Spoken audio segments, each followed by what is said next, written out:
Hola queridos hermanos, queridos amigos, aquí estamos un día más. Vamos a tener otro estudio bíblico. Tenemos por costumbre todos los días. Los fines de semana estamos a las 9, hoy es sábado, así que ahí estamos a las 9, es sábado día 13 de noviembre. Y hoy vamos a continuar una serie de estudios que nos ocupa en el libro de Génesis. Estamos haciendo un análisis de este libro, comenzamos desde el capítulo 1 y ya estamos en el capítulo 7. Estamos viendo el diluvio, el relato del diluvio, y ahí vamos a seguir meditando. Allí donde el Señor nos quiera llevar, seguro que hay cosas que aprender, el Señor nos va a hablar en este tiempo, así que vamos a disponer nuestro corazón. Lo primero es hacer una oración y pedirle a Dios que Él nos bendiga, que Él esté guardando ahora este tiempo. Acompañadme y oramos.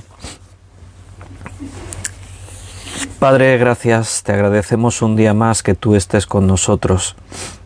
Gracias, Señor, porque tienes cuidado de nuestras vidas. Tú no nos malcrías, no nos permites cualquier cosa que nos dañe, tú tratas con nosotros. Y tú, Señor, nos llevas en tu voluntad. Tú dispones las circunstancias en nuestra vida, tú provocas las cosas, tú sabes cómo tratar con tus hijos. Por eso venimos siempre confiados delante de ti. Sabemos que una parte fundamental de nuestro crecimiento, de saber estar en el camino, ese camino que nos mantenga en una vida abundante, en tu verdad, sabemos que es fundamental el alimento espiritual, el venir y escuchar tu voz a través de tu palabra. Por eso, como todos los días, aquí volvemos a estar, Señor, un grupo de tus hijos. No somos nadie especial, pero tú estás con nosotros, así que eso hace que todo esto sea muy especial.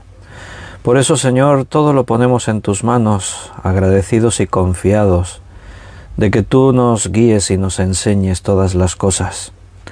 Ahora, al abrir tu palabra, necesitamos y queremos escuchar tu voz. Háblanos. Tus siervos escuchan, tu palabra es necesaria y queremos que cobre vida ahora en nuestro interior, que nos hable al corazón, que caiga como una buena semilla para que dé mucho fruto. Deseamos cada día ser más esos hijos que tú quieres que seamos, sabiendo que los primeros beneficiados somos nosotros, porque lo que tú nos ofreces es una vida abundante, plena. Así que, Señor, gracias por todo, guíanos. Te lo pedimos en el nombre de nuestro Señor Jesucristo. Amén. Amén. Bueno, pues bienvenidos a todos, queridos hermanos. Ahí estamos un día más, sábado 13 de noviembre. Seguimos avanzando paso a paso en este mes de noviembre. Se nos van los días volando. Las horas pasan rápidas.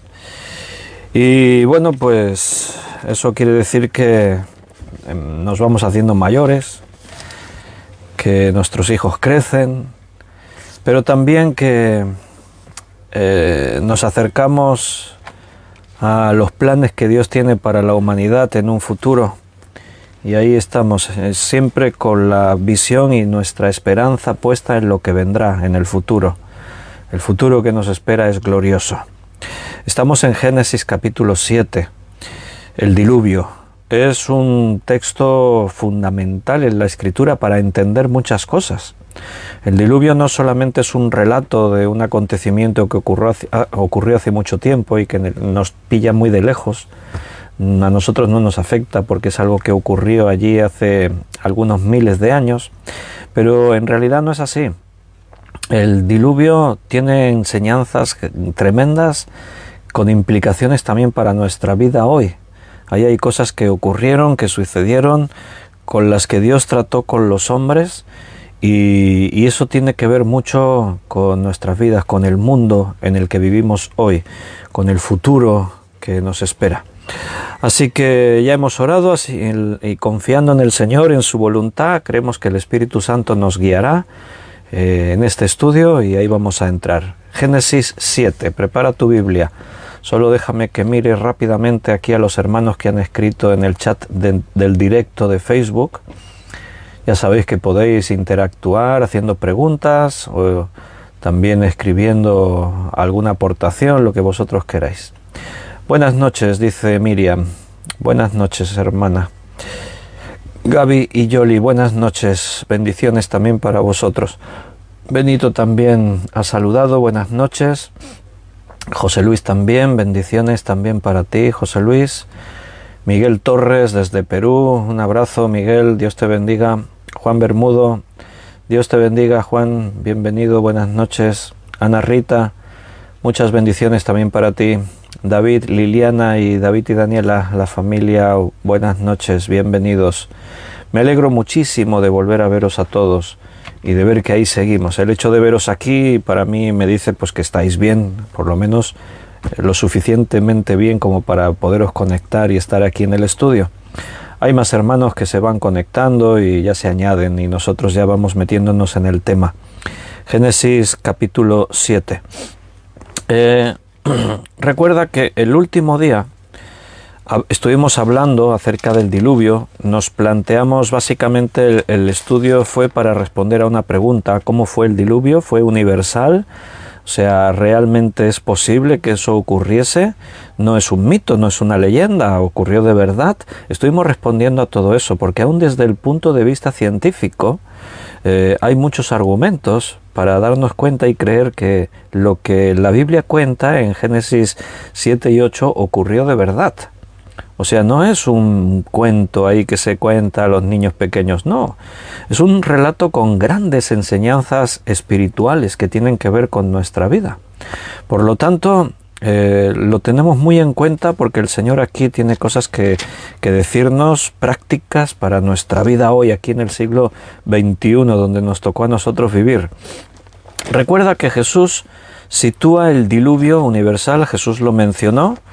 Decíamos el último día que no es casualidad que Jesús precisamente mencionase como hechos que ocurrieron en realidad, cosas como el Jonás y el gran pez que se lo tragó, o la destrucción de Sodoma y Gomorra, o el diluvio universal. Precisamente Jesús, de las muchísimas historias que podía haber citado en la Biblia, del Antiguo Testamento, que citó otras, citó muchas, pero entre todas esas que citó, se tomó un cuidado especial en citar estas, como queriendo afirmar y demostrar que la Biblia no cuenta leyendas, que lo que la Biblia dice es verdad. Y Jesús habló de estas historias que algunos las toman como burla, como para justificar que la Biblia solamente es un relato lleno de leyendas y de historias fantásticas, pero Jesús, que no era una persona precisamente que mienta, él no era una persona que hablase así de una forma siempre hipotética o basándose... No, la autoridad con la que Jesús hablaba era incuestionable. Incluso sus detractores, la gente que estaba en oposición a él, se sorprendían con la autoridad con la que hablaba. Una vez sorprendidos decían, pero ¿no es este el hijo del carpintero? ¿No es este hijo de María y sus hermanos y hermanas están con nosotros? ¿De dónde saca ese poder, esa gracia, esa sabiduría? También ahí en el Evangelio Juan dice que hablaba como quien tiene autoridad. Cuando él se enfrentaba a todos estos hombres, realmente su palabra siempre era una palabra seria, llena de respeto, de autoridad. No era un charlatán, no, era una persona que lo que decía pesaba, tenía autoridad, y que siempre cerraba la boca a sus adversarios. Entonces Jesús habló de todo esto. Pero quiero también llamarte la atención que Jesús sitúa el diluvio a la par con la destrucción de Sodoma y Gomorra y con la destrucción que está por venir, los tiempos del fin. En Mateo capítulo 24, versículo 39, Jesús, hablando de las señales que nos anuncian que el fin está cerca, él dijo también ahí en Mateo 24, 39, y no entendieron, bueno, leo el 38 también, o desde el 37, que así vemos los 3 versículos que hablan de Noé. Mas como en los días de Noé, así será la venida del Hijo del Hombre, porque como en los días antes del diluvio estaban comiendo y bebiendo, casándose y dándose en casamiento hasta el día en que Noé entró en el arca, y no entendieron hasta que vino el diluvio y se los llevó a todos. Así también será la venida del Hijo del Hombre. Notas cómo aquí sitúa el diluvio en comparación con lo que ocurrirá en un futuro, el día de la venida, dice ahí, del Hijo del Hombre, la venida de Jesús, cuando lleguemos a los tiempos del fin y el mundo sufrirá una serie de acontecimientos que desembocarán en la destrucción total de todas las cosas y en un nuevo comienzo, cielos nuevos y tierra nueva. En Lucas capítulo 17, también Jesús hablando, el Evangelio de Lucas recoge también lo que hemos visto en Mateo, pero incluye la destrucción de Sodoma y Gomorra. El otro día lo leímos este texto, pero lo recordamos ahora. Dice en Lucas 17, 26 al 30, como fue en los días de Noé, así también será en los días del Hijo del Hombre. Comían, bebían, se casaban y se daban en casamiento hasta el día en que entró Noé en el arca, y vino el diluvio y los destruyó a todos. Asimismo, como sucedió en los días de Lot, comían, bebían, compraban, vendían, plantaban, edificaban. Mas el día en que Lot salió de Sodoma, llovió del cielo fuego y azufre y los destruyó a todos. Así será el día en el que el Hijo del Hombre se manifieste. Bien, notas, Jesús sitúa el diluvio a juicios como los de Sodoma y Gomorra, y también la segunda venida de Cristo lo sitúa a la par. O sea, tienen algo en común todos estos eventos. Tienen en común que Dios, en su misericordia, está permitiendo que la gente crea, se arrepienta. Sucedió con el diluvio, sucedió en Sodoma y Gomorra, está sucediendo en los días de la segunda venida de Cristo. Y se muestra eso, que Dios retarda su promesa. Dice, hablando de la segunda venida, que Dios no retarda su promesa como algunos la tienen por tardanza. Los que creemos decimos, ya se está tardando el Señor en venir a buscarnos. Pero dice que es que no quiere que nadie se pierda, sino que todos procedan al arrepentimiento. Dios está dando tiempo. Esa es su misericordia. Él quiere que su gracia alcance a cuantos más posibles. En el tiempo del diluvio pasó igual. Dios lo anunció y estuvo 100 años, más de 100 años, Noé predicando, pregonero de justicia. A la vez que construía el arca, predicaba, anunciaba lo que vendría. En Sodoma y Gomorra hubo la oportunidad para que los justos que hubiese pudiesen salir, y fue el único Lot y su familia los que salieron. No había más justos. Gente dispuesta a creer, a ser salvada en estas dos ciudades, Sodoma y Gomorra. Entonces, aquí se nos está mostrando que la misericordia de Dios tiene un límite. No es porque su misericordia se agote, su misericordia, como dice la palabra, no tiene fin. Pero llega un momento en el que esa misericordia ya no tiene sentido, ya no se va a ejercer. ¿Por qué? Porque los hombres ya no la aceptan. Llega un momento, llega un punto en el que nadie recibe su gracia, nadie está dispuesto a creerla, a seguirla. Entonces no tiene sentido prolongar más. Fíjate en el texto que yo os citaba. Dios no retarda su promesa como algunos la tienen por tardanza, sino que es paciente porque Dios no quiere que nadie se pierda, sino que todos procedan al arrepentimiento. Pero ¿qué pasa cuando llegamos a un punto, a un momento en el que ya retrasarlo no va a solucionar nada porque ya nadie más se va a arrepentir? Si Dios lo está retrasando con la motivación de que más personas puedan salvarse, si llegamos a un punto en el que la humanidad, todos los que se tenían que salvar ya lo decidieron, y los que están ahí ya no se lo van a plantear, entonces no hay que retrasarlo ni un día más. Y Dios sabe el día y la hora. Él lo tiene en cuenta. Él tiene en cuenta ese momento cuando el fin llega. Dios tiene la hora fijada, nadie la sabe, solamente Él, porque Él es el único que conoce el futuro, lo que viene. Él conoce los acontecimientos antes de que ocurran. Entonces nos volvemos allí a Génesis. Estamos en Génesis capítulos 7, 8 y 9, son los capítulos que nos hablan del diluvio. Todo va a llegar a su fin, todo va a ser destruido con el diluvio. Todo será destruido en un futuro.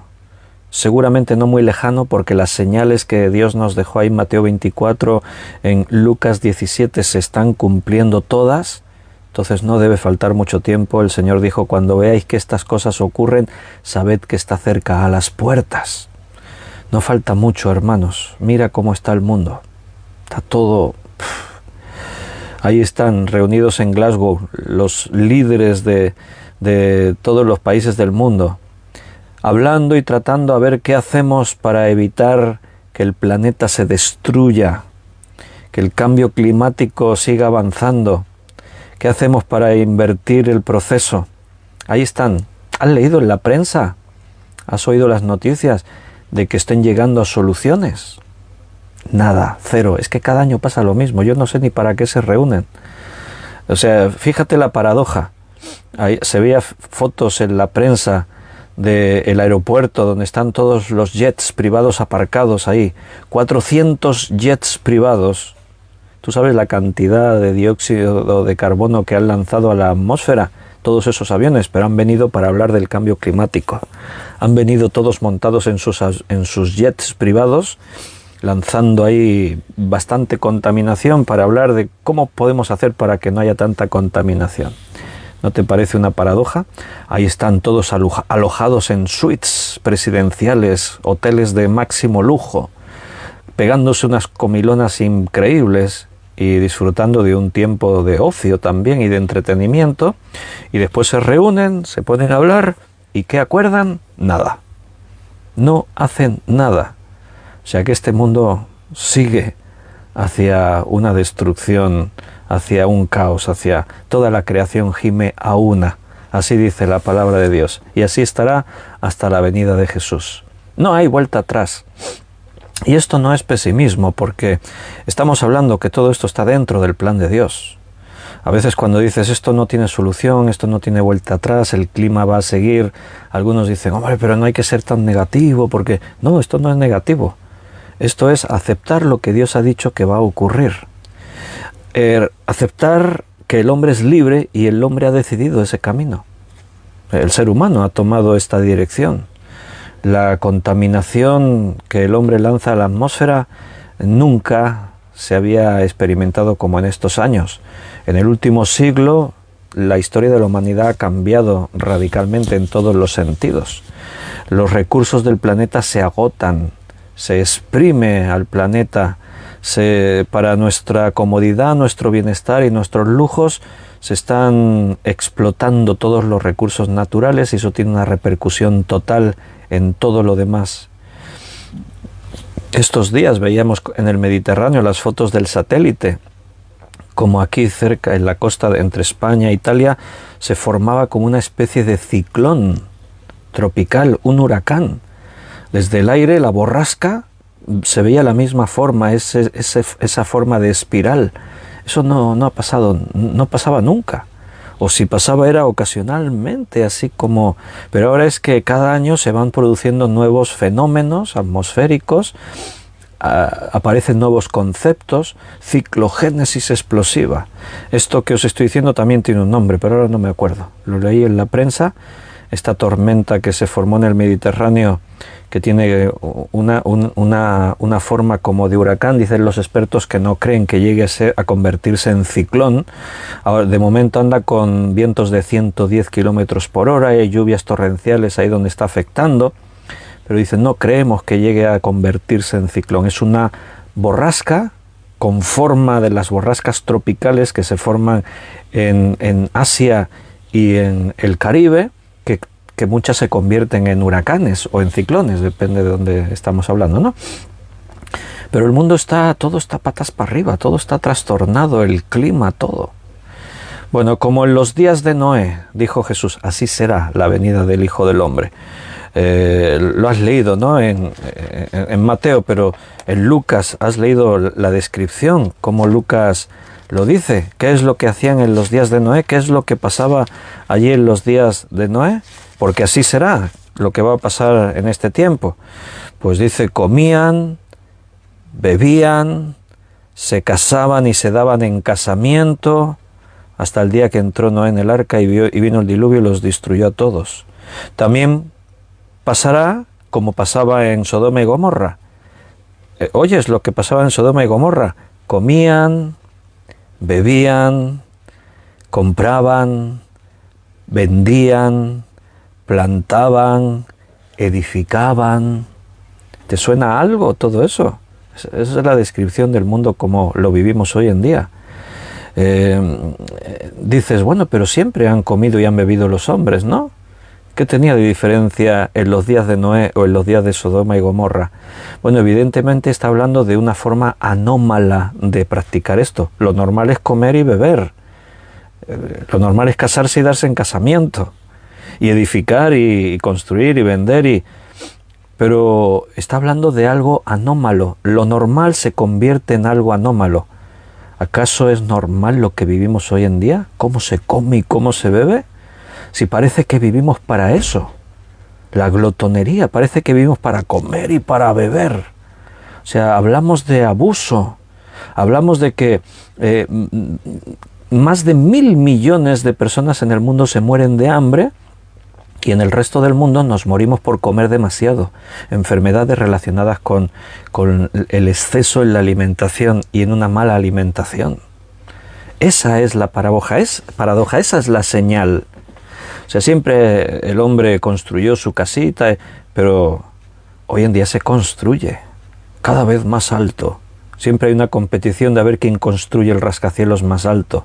Las grandes metrópolis, las ciudades, hay ciudades como la Ciudad de México, o Tokio, o Londres, o Nueva York, ciudades que tienen 25 millones de habitantes, 15 millones de habitantes, 10 millones de habitantes. Nunca antes se había experimentado esto que estamos viviendo a otro. Y eso de comprar y vender siempre se ha hecho, ¿no? Sí, pero como hoy nunca. ¿Has visto cómo compramos y vendemos? Hoy es sábado. Y el sábado es un día que mucha gente aprovecha para hacer la compra semanal. Nosotros también lo hacemos. Daniel y yo, mi hijo Daniel y yo, nos ocupamos de la compra semanal. Nos vamos el sábado por la mañana. Si tú te vas al Lidl a cualquier hora del sábado, está así lleno de gente. Si te vas al Aldi, lo mismo. Si te vas al Día, lo mismo. Si te vas a Carrefour, lo mismo. Si te vas a Mercadona, lo mismo. Si te vas... O sea, la gente comprando y vendiendo, todos ahí, siempre. Pero es que además ahora hemos descubierto que no hace falta irte a según qué sitios a comprar internet. Ahora ya, sentado desde tu casa, a Amazon, sobre todo Amazon, y otras plataformas, compras lo que necesitas. Cosas que a lo mejor aquí te costaría encontrar en una tienda. A veces estás ahí hablando en casa y nos iría bien esto. ¿Y dónde encontramos esto? Amazon. En Amazon lo tienen todo. AliExpress, no sé qué, hay varias ahí plataformas, ¿no? Esa es la señal, que el hombre se ha vuelto demasiado sensual, o sea, vive para los sentidos. El gusto, el tacto, la vista, el oído. O sea, hemos perdido, el ser humano cada vez pierde más la esencia de lo espiritual, de lo interior, lo fundamental como es el amor. Todo eso va quedando en un segundo plano. El hombre se endurece, se enfría. Todo va tomando una dimensión puramente materialista y carnal. Todo busca esa satisfacción en la carne y para ello se busca todo lo material. Bueno, pues así será. Así fue en Sodoma y Gomorra, en el diluvio, así será y lo está siendo ya en estos días que nos conducirán a un fin de la humanidad tal como lo conocemos y a un nuevo comienzo. Igual que hubo un nuevo comienzo para Noé y para toda la humanidad, hubo un nuevo comienzo para Lot, que salió de Sodoma y Gomorra, así habrá un nuevo comienzo para todos aquellos que creemos que Jesucristo es nuestro Salvador personal, todos aquellos que sabemos que nos hemos convertido en hijos de Dios por su gracia, en su misericordia, y que, como dice la palabra, en su promesa heredaremos la tierra. Cielos nuevos, tierra nueva, una nueva creación para que la disfrutemos para siempre. Vámonos a Génesis, capítulo 7, y vamos a ir viendo un poquito el relato aquí en la Biblia tal como se nos cuenta. Una pregunta es relacionada con lo que estábamos viendo el último día, si el diluvio fue universal, porque vimos que el concepto que dice la Biblia es que todos los seres vivos murieron, todos. Algunos han dicho, no, pero la población no se había extendido mucho, desde Adán hasta Noé no pasó tanto tiempo. Bueno, no pasó tanto tiempo, pasaron 1600 años, eso es mucho tiempo. Pero algunos dicen, la humanidad no se debió extender mucho más de la región allí en Mesopotamia, en aquella zona, entonces la inundación pudo ser local. No, el otro día ya hablamos de esto, dijimos que el diluvio es universal, el lenguaje bíblico, las huellas geológicas que hay en el planeta, el propósito, la dimensión del arca, etcétera, etcétera, todo habla de que el diluvio fue universal, afectó a todo el planeta Tierra. Posiblemente la Tierra era un solo continente, Pangea, posiblemente. Entonces seguramente la humanidad se extendió por todo ese continente. Esto respondería, porque a veces se dice que en América, por ejemplo, los indios americanos, los nativos de toda América, Sudamérica y Centroamérica y Norteamérica, hay vestigios de que ya existían desde hace mucho tiempo atrás. Incluso otra cosa que quizás hablamos más otro día, es de que en muchas culturas existe un relato acerca del diluvio. En muchas culturas se habla del diluvio, y en culturas pues no solamente aquí en la zona de Asia, Oriente Medio, Asia, Europa, donde pudo afectar más todo esto, sino que hay relatos de esto también en América, entre los indígenas americanos. Y entonces dices, pero entonces antes del diluvio ya había llegado gente a América. Bueno, posiblemente la Tierra era un solo continente, estaba todo unido, es muy posible que fuese el cataclismo que describe el diluvio lo que hizo que los continentes se separasen y la corteza terrestre se resquebrajase así en las placas tectónicas como lo conocemos hoy en día.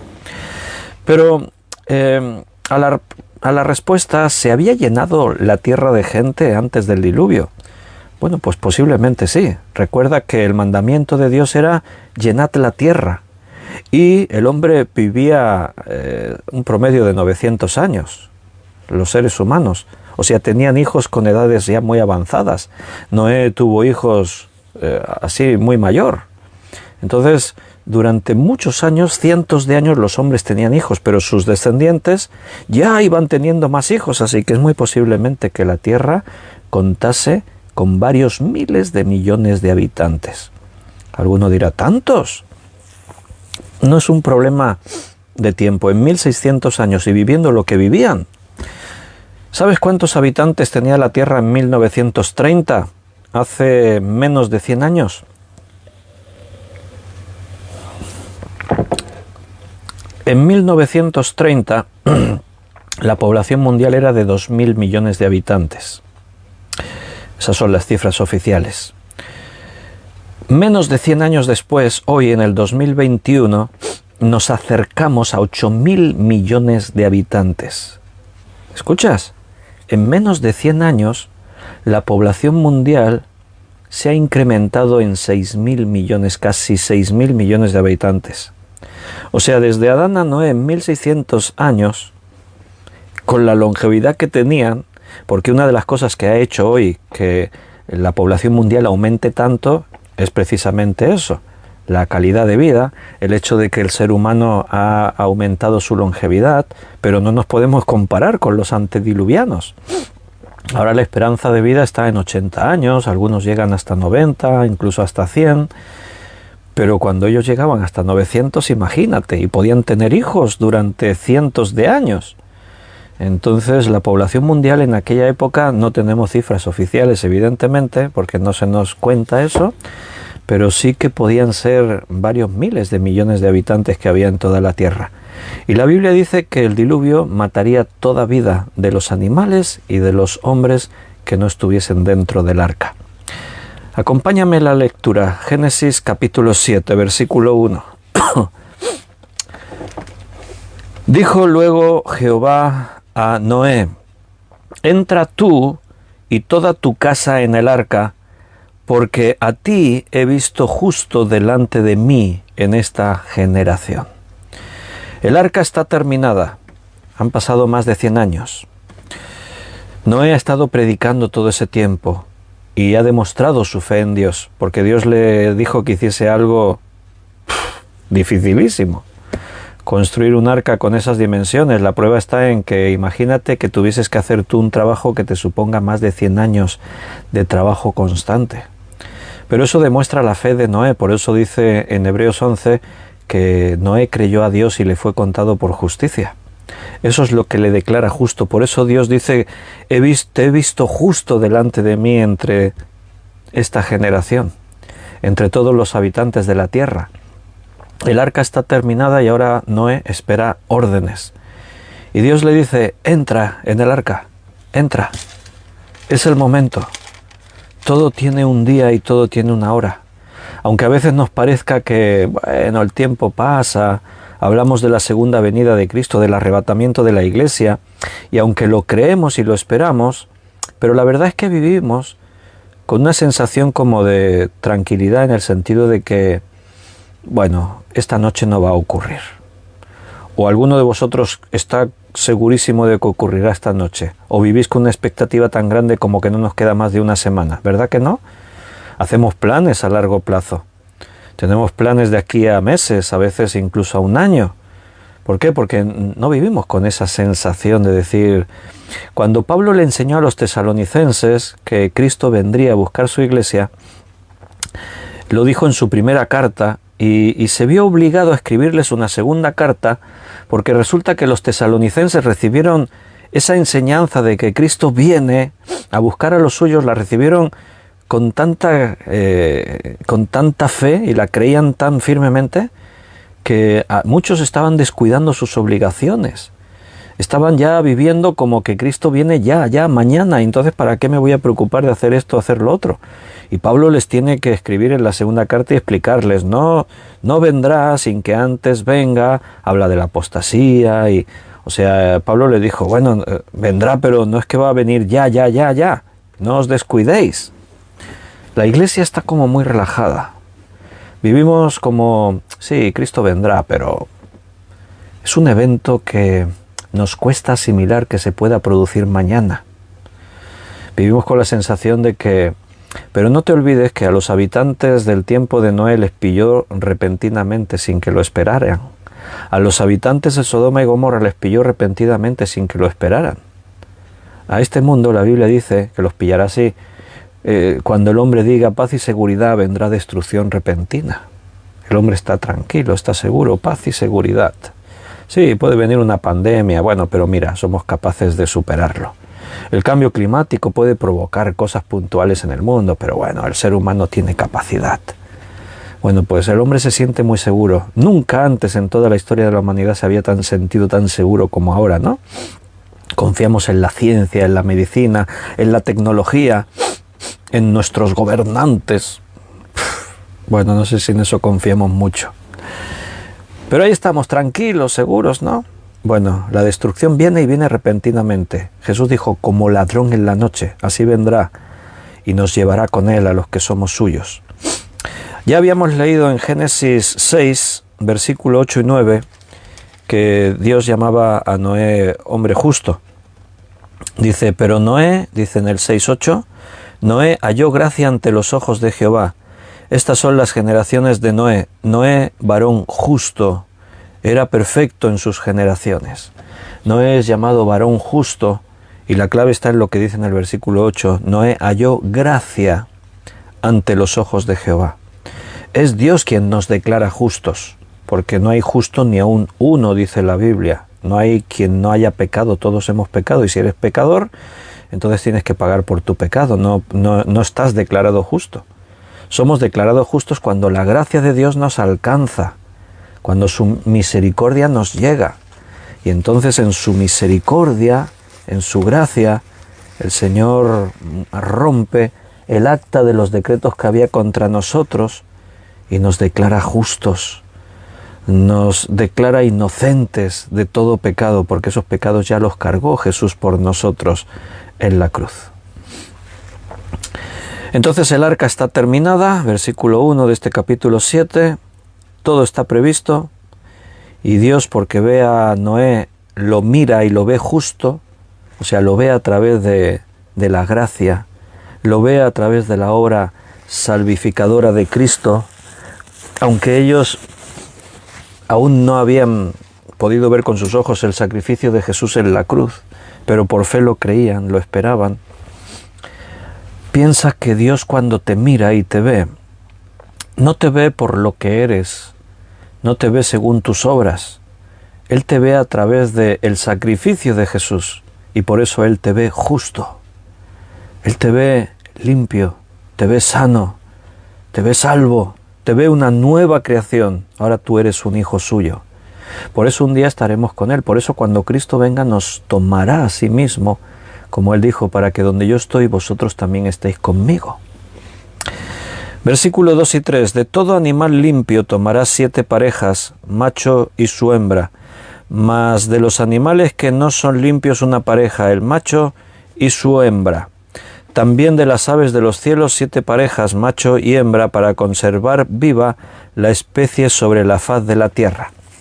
Esta es una pregunta que tendría que ser fácil, pero que a muchos les representa pensar y dudar y a veces no responder correctamente. Es pregunta de concurso bíblico. Si yo os pregunto, ¿cuántos animales de cada especie metió Moisés en el arca? ¿Qué me decís? A ver quién lo escribe por ahí. Venga, que hace un ratito estabais escribiendo cosas.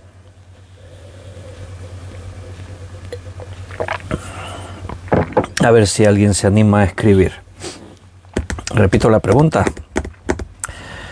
Los que me han escuchado bien, que no respondan todavía, que respondan los que me van a decir las parejas. ¿Cuántos animales de cada especie metió Moisés en el arca? A ver si algunos están escribiendo y me dicen algo. Lo hemos leído en el versículo 2 y versículo 3 lo dice. Fernando dice 14. María Luisa dice 2 de cada especie. Juan dice ninguno. Muy bien, Juan, me gusta que respondas así, sin añadir nada más. Perfecto. ¿Alguien más ha escrito algo? ¿Cuántos animales metió Moisés de cada especie en el arca? Bueno, pues no sé si alguien más está escribiendo, pero el acertante, el ganador es Juan Bermudo. Ninguno. Escúchame lo que he dicho. ¿Cuántos animales de cada especie metió Moisés en el arca? Moisés en el arca. Moisés ninguno, fue Noé. Una pregunta trampa, es una pregunta de broma. Esta pregunta nos enseña que cuando tú estás escuchando algo, pones tu atención en una parte de lo que estás escuchando y ya no escuchas el resto. Porque yo he preguntado cuántos animales metió Moisés en el arca, pero tú estabas pensando ya en cuántos animales y no escuchaste el resto de la pregunta. Bueno, era solamente un detalle. Bueno, los que habéis respondido 14 y 2, teníais razón si os referíais a Noé. Si os referíais a Moisés, no. Si os referíais a Noé, sí. Porque por un lado dice, de todo animal limpio tomarás 7 parejas. 7 parejas son 14, o sea, 7 parejas, macho y hembra y en cada pareja. Entonces, eso de los animales limpios, ¿qué son los animales limpios? Bueno, son los animales que van a servir para alimento, son los animales que van a servir para sacrificios, esos son los animales limpios, por eso tienen que ser 7 parejas de cada especie. Esos animales limpios, porque cuando Noé y su familia desciendan del arca van a empezar desde cero. Lo primero que Dios le va a decir a Noé cuando baja del arca es mata y come, le dice Dios a Noé. Entonces, a partir de ahí se empieza desde cero y de los animales limpios hacen falta más que de los otros. De los que no son limpios, bueno, dice una pareja, 2 animales, un macho y una hembra. Eso es lo que aquí se dice. Ya está, no tiene más complicación la pregunta que esta. Si alguna vez te preguntan cuántos animales metió Noé en el arca, si te dicen Moisés, di ninguno, porque Moisés no metió ninguno. Si te preguntan cuántos animales metió Noé en el arca, Pues di 7 parejas de los animales limpios y una pareja de los que no eran limpios. Dice en el versículo 4, porque pasados aún 7 días, yo haré llover sobre la tierra 40 días y 40 noches, y raeré de sobre la faz de la tierra a todo ser viviente que hice. Quedan 7 días, le dice Dios a Noé. Ya preparadlo todo. Son los últimos 7 días para todos los habitantes de la tierra. Wow, esta historia es tremenda, hermanos. O sea, pensar que murieron millones y millones y millones de personas. Pero lo más increíble, lo más chocante, es que de todos esos millones y millones de personas, ninguno, aparte de Noé, estuviesen dispuestos a creer. Es que no sé, yo me intento meter ahí en la piel. Y yo veo a un loco construyendo un barco que dice que va a venir un diluvio y que me dice que está ya, que es inminente, que en una semana viene, solo quedan 7 días. Y yo, aunque no me lo termine de creer del todo, pero digo, oye, a ver si va a tener razón este. ¿Sabes qué? Voy a entrar. Y si después no pasa nada, pues ya está. Pero es que nadie estuvo dispuesto a creer. Eso es como hoy en día, cuando tú le hablas a las personas del Evangelio y les dices, mira, Jesucristo vino a este mundo por esto, le explicas el problema del hombre, del pecado. Si tú no tienes a Cristo, estás muerto en tus pecados. Si mueres esta noche, te vas al infierno para siempre y tal. Es lo mismo. Yo por lo menos diría, oye, pues no sé si creérmelo todo lo que me estás contando, pero por si acaso voy a venir, me voy a informar más, vendré a la iglesia, escucharé, por si acaso voy a ver. Porque ¿qué tienes que perder? ¿Qué tiene que perder el hombre de intentar acercarse a la Biblia, a este mensaje, acercarse a Jesús? Y si realmente después no te satisface, es como cuando el vendedor te dice, no, quédatelo, pruébalo 15 días y si no quedas satisfecho te devolvemos el dinero. Bueno, pues esto no es lo mismo, claro, evidentemente, y con todo el respeto y el temor que tiene lo que Dios nos ofrece, pero es que el hombre ni se lo plantea así. Mira, lo voy a probar por unos días, a ver si realmente lo que tú dices es verdad. Voy a probar a Dios, voy a tratar a ver de... Y si no funciona la cosa, pues... Pero el hombre... Bueno, fíjate que no han cambiado las cosas. En los días de Noé fue así, en este tiempo sigue siendo así. 7 días, le dice Dios, en 7 días comenzará el diluvio. Así que, versículo 5, e hizo Noé conforme a todo lo que Dios le mandó. Y ahí están los frutos de la fe. Si tú dices, yo soy hijo de Dios, se va a demostrar así, como se demostró en Noé. Si uno dice, sí, yo creo en Dios, yo soy hijo de Dios, pero hace lo que a él le parece, cuidado, porque los frutos indican otra cosa. Dios dijo, este pueblo de labios me honra, pero sus corazones están lejos de mí. Los frutos demuestran otra cosa. No puede ser que uno diga, yo soy iglesia, yo soy cristiano, yo soy hijo de Dios, y que no esté obedeciendo a Dios. No puede ser. Es contrario. O sea, por sus frutos los conoceréis. Yo veo a los cristianos y los reconozco como cristianos por sus frutos. Es que Jesús no nos pudo dejar un ejemplo más claro. O sea, es por los frutos. Un manzano da manzanas, un peral da peras, un cerezo da cerezas. Yo reconozco esos árboles por sus frutos. ¿Cómo sé yo que uno es cristiano? Por sus frutos. Pero es que en el mundo hay gente también muy buena. Sí, claro, pero hay cosas que solo hacen los cristianos. Reunirse como iglesia, no dejaros de congregaros como algunos tienen por costumbre, dicen Hebreos. Reunirse, adorar a Dios, reconocerle como único Dios, como creador del universo, buscar su voluntad, llenarse de la Escritura, obedecerle a Él. Sus frutos. ¿Cómo son tus frutos? Obediencia a Dios. Así se demuestra que realmente crees. Noé no solamente construyó un barco porque le gustó la idea. Hombre, es un reto personal. Lo tomo como un reto. Vamos a construir un barco formidable. Nos vamos a ir de crucero. No. E hizo Noé conforme a todo lo que Dios le mandó. Y hago énfasis en todo, porque no le obedeció en parte, le obedeció en todo.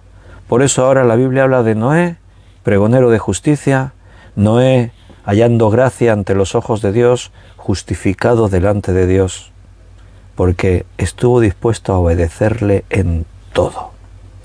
No le pongas límites a Dios, no pongas un pero en las cosas que Dios te manda, no pongas cosas antes que las cosas de Dios. Hermano, si no tienes un problema, Cristo viene pronto a buscar su iglesia. Si alguno se queda aquí atrás, reflexiona en todo esto. Si te quedas atrás, es porque vivías a medias. Decías que sí, pero no era que sí, era que no, que no. Tienes en la Biblia ejemplos de personas. Abraham, Noé, no eran perfectos, pero estaban dispuestos a seguir a Dios, a creerle y hacer lo que Dios les pedía. Tienes la otra cara de la moneda, hombres como Saúl, aparentemente buenas personas, rey de Israel, pero Dios lo desechó. Dios le dijo: te he desechado, tu reino tiene fin, tu familia, tus hijos no seguirán con el reino. Me he buscado a un hombre conforme a mi corazón. ¿Era perfecto David? No, cometió pecados, y algunos bien feos. Entonces, ¿por qué desechó a Saúl y no desechó a David? Porque David era un hombre conforme a su corazón. Fallaba así como todos, pero se arrepentía y volvía humillado y arrepentido a la obediencia. ¿Y Saúl qué hacía? Pues no le robó la mujer a nadie y asesinó a un hombre justo, no hizo nada de eso. Pero es que las cosas que Dios le decía que hiciese, no las hacía a su manera. Hacía el culto a su manera. Los sacrificios los tenía que ofrecer el sacerdote, pero cuando a él le parecía que el sacerdote tarda en venir, ya los ofreceré yo. Cuando Dios le decía: no perdones a tus enemigos la vida, porque eso te va a traer problemas, él decía: vamos a perdonársela. No perdonéis la vida de todos estos animales, son cosa inmunda para vosotros, para mí. Pero Saúl decía: pero es que es desperdicio, vamos a destruir a todos estos becerros y estos corderos tan buenos, vamos a guardar unos pocos. De ellos ofreceremos sacrificio a Dios. O sea, es tentar a Dios, es chantajear a Dios. Bueno, tú has dicho que destruyamos esto, pero mira, nos lo vamos a quedar, a ti te daremos una parte, ¿eh? Hermanos, es muy peligroso no estar humillado y dispuesto a hacer todo lo que Dios te pide en su palabra. Algunos creen que están ahí, bien, yo soy un supercristiano, son laodicenses. Soy rico, no tengo necesidad de ninguna cosa, somos la iglesia la más excelente. Y resulta que Jesús está diciendo: no, tú eres pobre, ciego, desventurado, me has dejado fuera a mí. No era un hombre justo, estaba dispuesto a hacer lo que Dios le dijo, aunque fuera un absurdo. Construye un barco así, que de estas dimensiones. Y ahora llega el momento clave. El barco ya está, entra en el arca. Señor, pero todavía no llueve. Entra en el arca, Noé. Va a comenzar. 7 días te faltan. 7 días, en 7 días va a comenzar todo.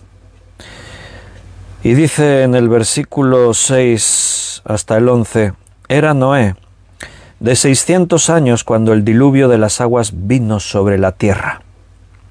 Y por causa de las aguas del diluvio entró Noé al arca, y con él sus hijos, su mujer y las mujeres de sus hijos. En total eran 8 personas. De entre millones, solamente 8 se salvaron. De los animales limpios y de los animales que no eran limpios, y de las aves, y de todo lo que se arrastra sobre la tierra, de 2 en 2 entraron con Noé en el arca, macho y hembra, como mandó Dios a Noé.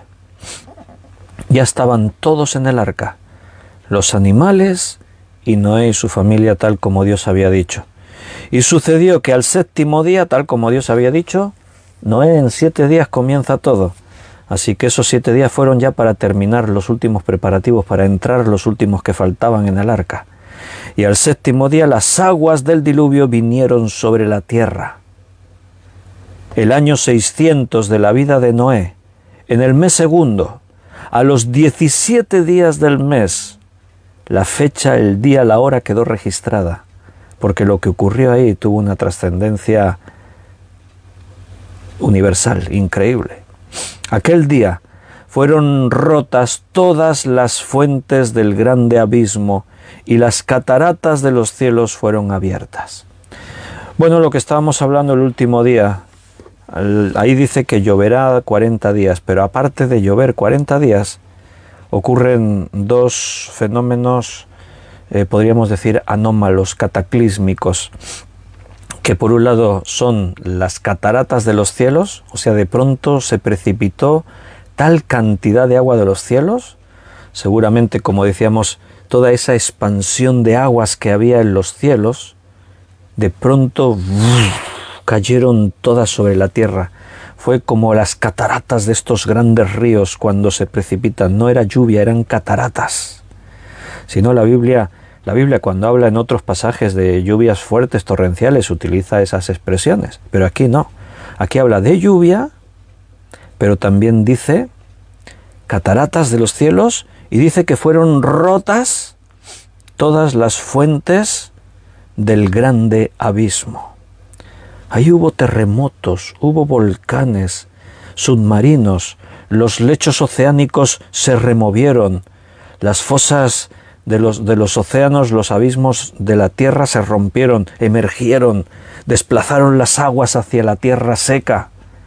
Fue algo tremendo, fue un suceso que trastornó todo el planeta Tierra y mató a todos los seres vivos que no estaban dentro del arca. En el versículo 12 dice, y llovió, hubo lluvia sobre la tierra 40 días y 40 noches. En este mismo día entraron Noé y Sem, Cam y Jafet, hijos de Noé, la mujer de Noé y las 3 mujeres de sus hijos con él en el arca. Ellos y todos los animales silvestres según sus especies, y todos los animales domesticados según sus especies, y todo reptil que se arrastra sobre la tierra según su especie, y toda ave según su especie, y todo pájaro de toda especie. Todos los animales terrestres, los acuáticos no hace falta, porque Dios los va a preservar para que sobrevivan en los océanos. Las plantas seguramente también van a sobrevivir. Las plantas es otro tema a estudio, a analizar, yo no me voy a meter ahora en eso, ¿no? Por ejemplo, uno de los detalles dice que el último día que Noé marca, o sea, la tercera vez que manda una paloma, dice que volvió con una rama de olivo en la boca.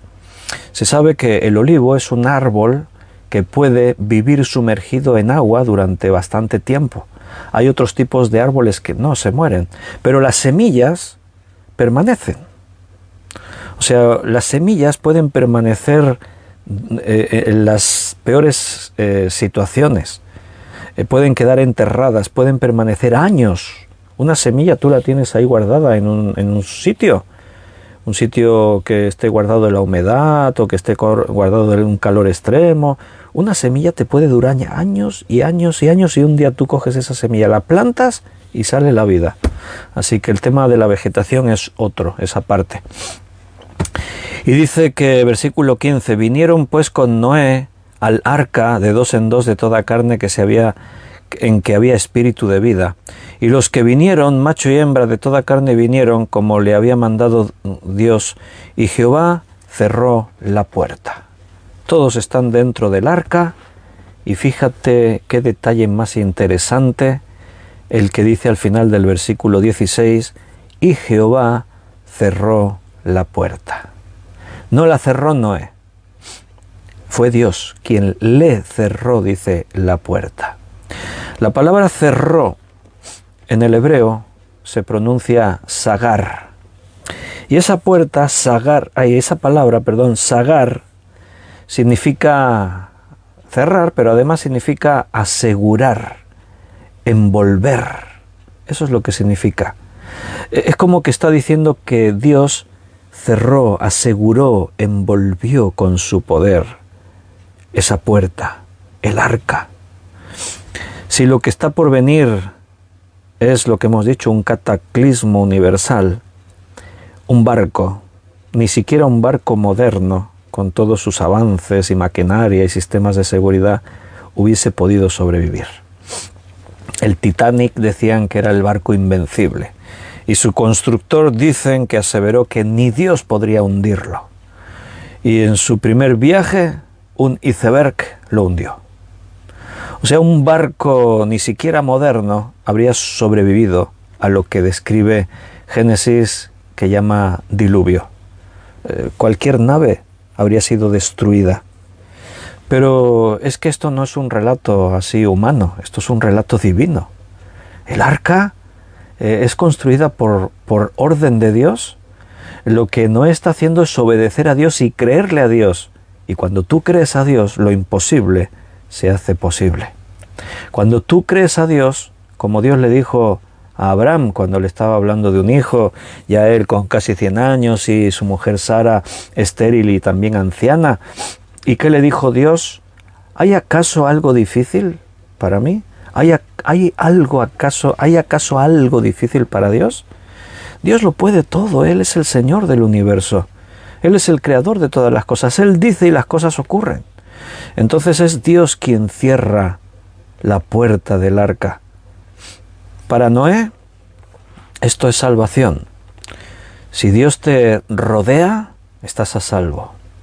Si Dios cierra tu puerta ante el desastre que viene, estate tranquilo. Pero fíjate que hay dos caras. Para Noé, el que la puerta se cerrase le representaba salvación. Pero para los que se quedaron fuera del agua, fuera del arca, esto era su fin, era la destrucción sin remisión. Cuando la puerta se cierra para los de afuera, quiere decir que la gracia, la era de la gracia, termina. El fin llegó.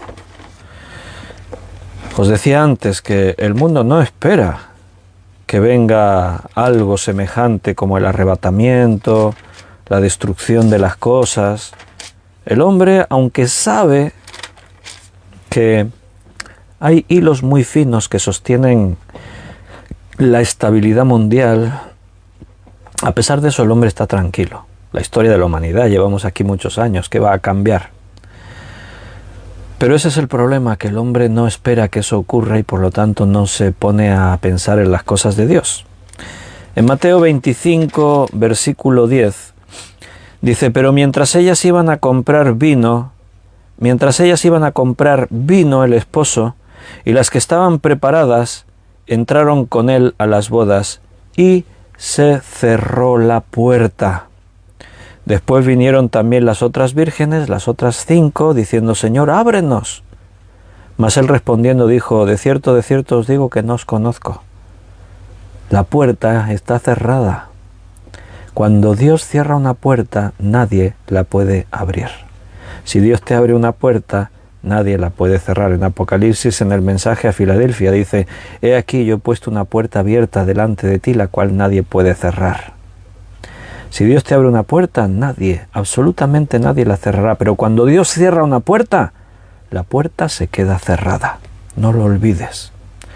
Si todavía estás pensándotelo en creer o no creer, piensa que un día la puerta se cerrará y no habrá vuelta atrás. Esta es una parábola que habla de 10 vírgenes que están esperando al esposo. El esposo se tarda. 5 de ellas se las llama prudentes, a 5 se las llama insensatas.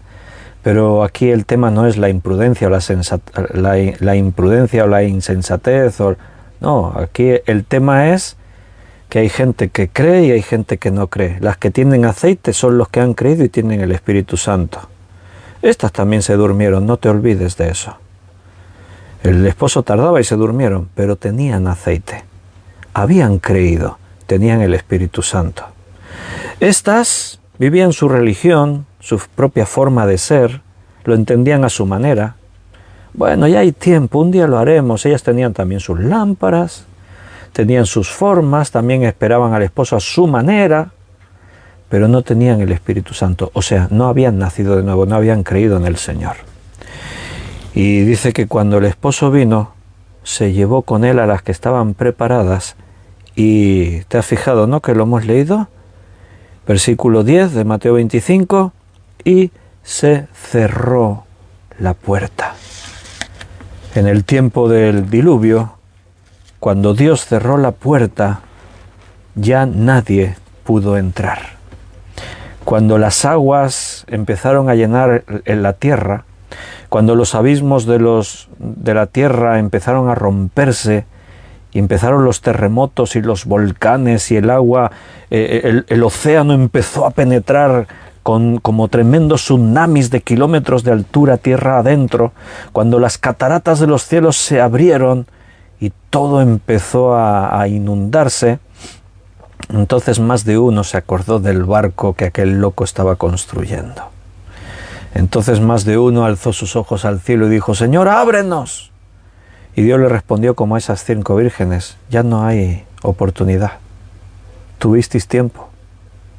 Más de 100 años lo estuvisteis escuchando todos los días. Hoy en día pasa igual, hermano. La Iglesia estamos ahí, somos luz en este mundo. La Biblia corre por las calles, por internet, por todas partes. El ser humano tiene la oportunidad de escuchar, pero los hombres no quieren entrar a Cristo. El arca es un tipo de Jesús. Igual que en ese momento tenías que decidir entrar al arca o no, ahora los hombres tienen que decidir creer en Cristo o no, entrar a Cristo o no. Y tristemente son muchos, como pasó en los días de Noé, que están rechazando. Un día la puerta se cerrará.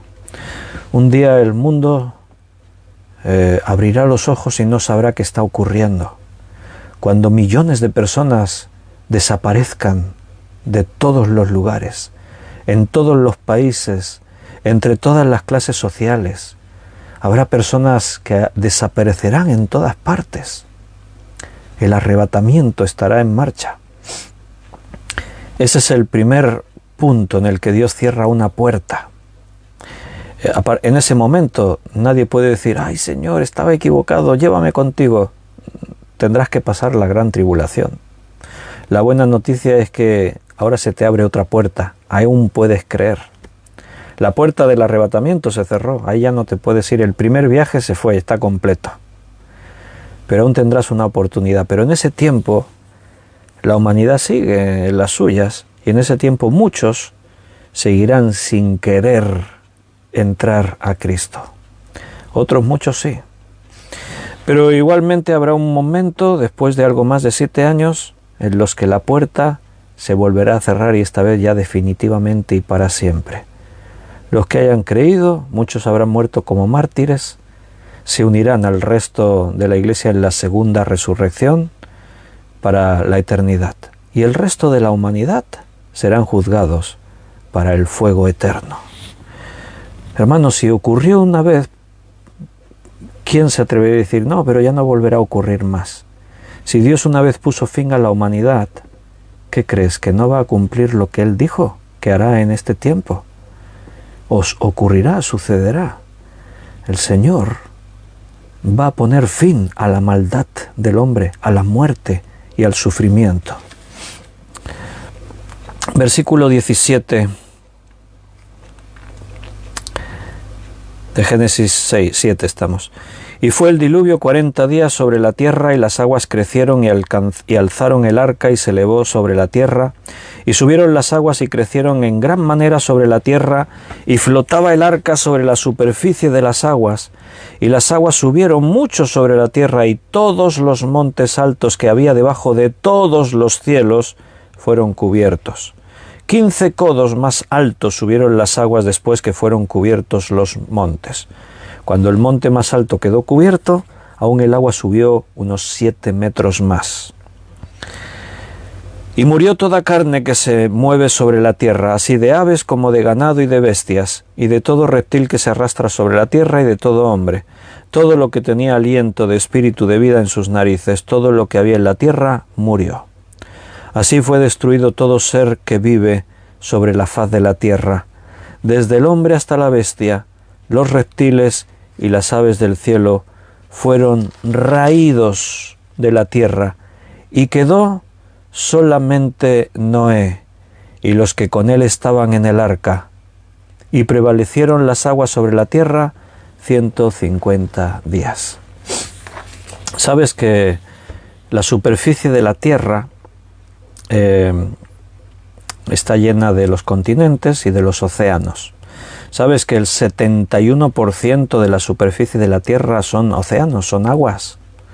O sea, fíjate que a veces uno piensa, ¿no?, que la tierra es mucha cantidad. Los continentes son el 29%, la tierra seca es el 29%, el 71% es agua. O sea, hay mucha más agua en la tierra que tierra.